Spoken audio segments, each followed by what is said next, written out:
Short story by Donovan Magritte, September 14th, 2025. The Card Game. Imagine that you are seated at a card game table holding a hand of playing cards. Focused, you review the beautifully simplistic rules in your mind. Any one card in your hand can be traded with another player. You peer up at the ultimate prize, longingly. You remind yourself, eyes on the prize, always eyes on the prize, gaze rightly to steer rightly. It's just like riding a bicycle. You puzzle over your options for a bit, noting to yourself yet again that you most frequently trade impulsively. You mull over the considerations to grow closer to the prize. Which card do I choose to give away? And which card do I pick in return? What is my best possible hand? What is my best trade option to get out of a bad hand when I have limited cards to trade? You remember the gaming advice given by your parents regarding despair and pride. If you refuse to try, thinking you cannot possibly win, then you will lose by default. If you play lazily, thinking you cannot possibly lose, then you will lose by default. The only possible way to win is to play and to play well. You feel inexplicably consoled by that unspoiled memory. You play a few rounds absent-mindedly. Eerily, the ceiling lamp flickers as if there was an electrical surge. You feel as if the floor spun. You wonder if there was a mild earthquake, or perhaps a train passed nearby while shaking the building with rail cars of immensely weighted burden. You flinch to an upright position in your chair. Then looking around, you are flabbergasted. You realize that you have switched bodies with the player seated clockwise to your left. You are perplexed over this revelation. Many questions flash through your mind. You think the mechanics of the game work much differently now. Any move against the player ahead will become a move against my future self. Now, how do I play to win?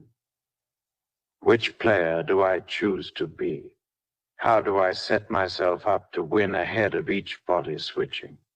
Wait, has this happened to me before? Do I still have my personal agency? With a sense of alarm and cautiousness, you ask another player, "Hey, what is this game called anyway?" One player answers obtusely, "Well, formally it's called Smarter Selves Trading, but I like to call it Sort Yourself Out." Your brow is furrowed. You're dissatisfied by that answer, as if you had just opened a bag of tortilla chips only to find the chips crushed into minuscule crumbs.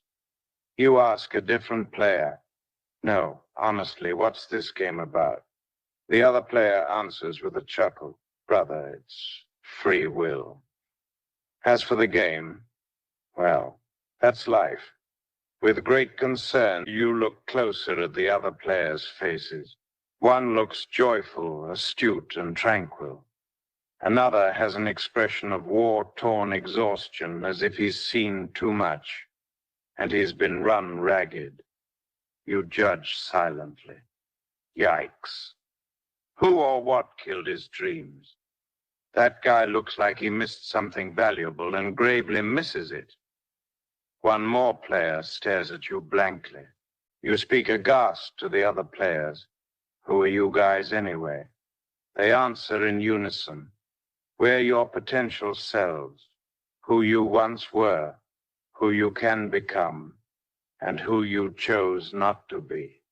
Slowly, their faces change to an expression of anticipation, almost as if they were hoping for something to happen. "And who are you to ask us this question?" They continue. "You are simply who you are right now." "So, right now, what is your move?" They press.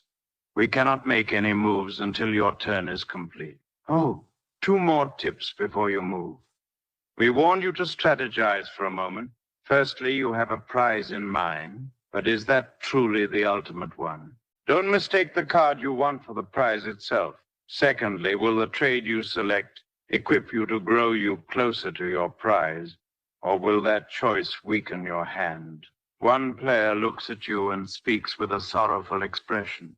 Did you even know you were playing the game? Do you have the right prize in mind? Suddenly, they laugh in tandem, followed by sputtering words.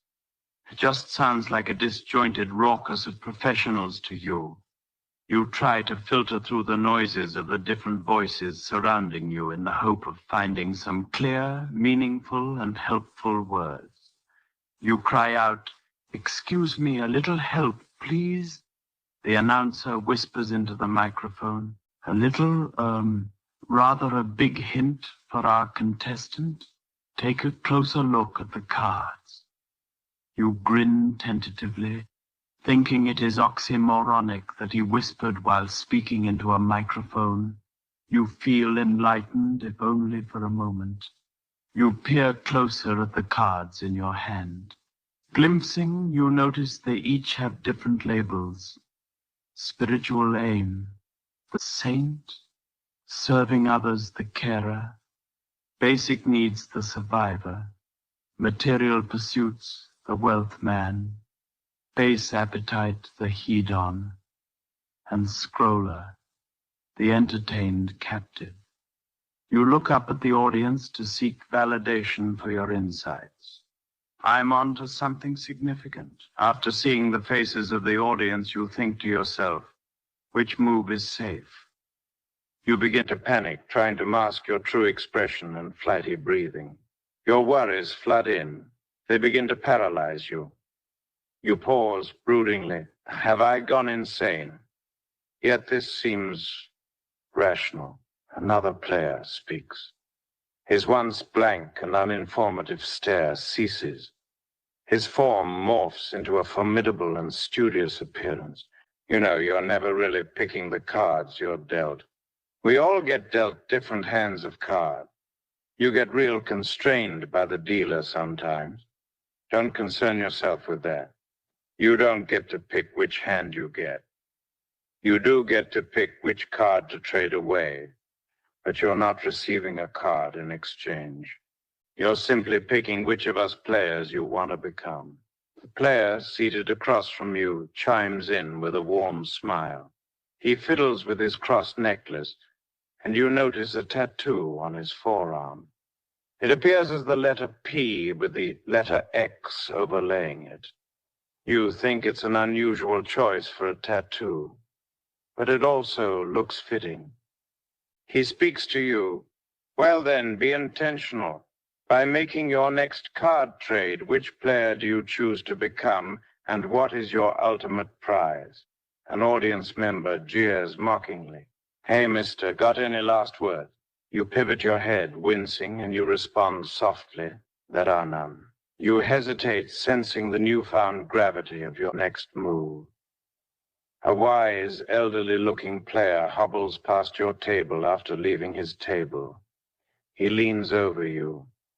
Patting you on the back heartily, he says, "Young man, envision it this way. You're a musician in an orchestra.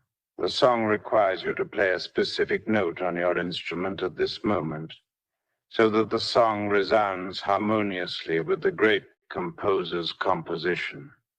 You've got to work in concert with the rest of the musicians at this here concert. As always, now is your cue. So, young man, what instrument are you playing? And what note shall you play?" You nod politely, still a bit confused, yet you comprehend that the old man's words were intended to instill wisdom. You translate his insufficiently literal wording. You feel what he said was rather cryptic. Demystifying analogies was never your aptitude. You are attracted to that which is more concrete, eternally stable, consistent, and unfrenzied. In a fit of vulnerability, you bluntly share your thoughts aloud. I want to be a better player than the ragged player. You sink into your chair. immediately feeling you overshared a weakness. The camera operator locks eyes with you. She looks to be a young, attractive woman, perhaps in her mid-20s. She interjects, "I know you will." Your heart leaps. You feel encouraged. She interjects once more, "For the cards, you know, if you want to, you can just pick one." You feel seen. Your countenance shifts. You smirk confidently, looking with laser-like gaze back towards the audience member who mocked you earlier. His mocking grin fades into an expression of panic upon seeing you smirking back at him. Perhaps he fears you know something powerful that he did not anticipate you knew. No matter how dreadful the hand of cards dealt to you, you realize this is not the end. You hear deep drums rumble as if to set the pace. You are reminded that now is the time to decide. Your labored breathing synchronizes with the drum beats, like the precisely timed clicking of a metronome.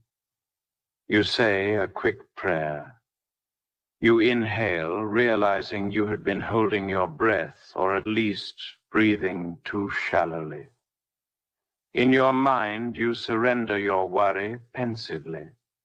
You take a deep, relaxed breath.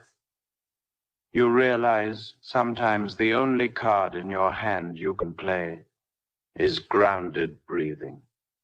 You know the risks and you're afraid, but you lean in regardless. This is courageous. The motivation from fear of consequences or a motivation from reward fades away. It doesn't matter. You realize you have become principled. You feel it is your duty. You know this is the right course of action. You take comfort knowing love and your sense of duty will motivate you to endure whatever burden comes your way more efficaciously than any selfish choice. You look again at the player who wears the cross necklace. He watches with hopeful eagerness. You flip one last time through the hand of cards you were dealt. With newfound direction and resolve, you are ready to play your move. The announcer speaks into his microphone with a clear, trumpet-like voice. The game is afoot. Have resolve. Everything in its right place. Proceed.